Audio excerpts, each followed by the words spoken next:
Hello mga ka-Chef, this video gagawa tayo ng tukwat baboy. Ang ginawa ko dyan sa tukwat, dinihydrate ko ng 4 to 12 hours sa ating chiller para mabawasan yung juice niya or water, para hindi siya titilamsik habang piniprito. Habang piniprito natin ating tukwa, i-prepare na natin yung ating cucumber. So ang cucumber, always remember ang cucumber, sa gitna niyan, yung kinakapitan ng buto is maraming tubig. Tanggalin natin yan para kung atin na siyang isasalad o ititimplahan, hindi siya tatabang.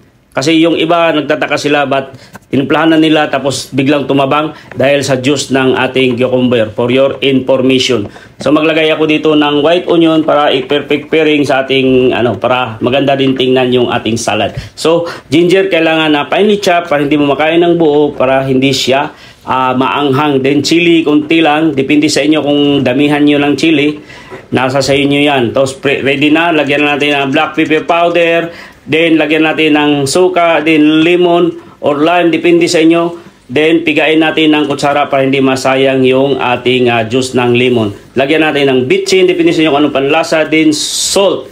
Then pagkatapos yan, ready na ang ating tikman lang natin palagi bago natin ilagay ang ating mga ingredients na iba. So ready na, so hiwain na natin yung ating tofu. Ang tofu pala ay tinimplahan ko na ng kunting asin yan, at pati itong pork, nakamarinate yan sa miso.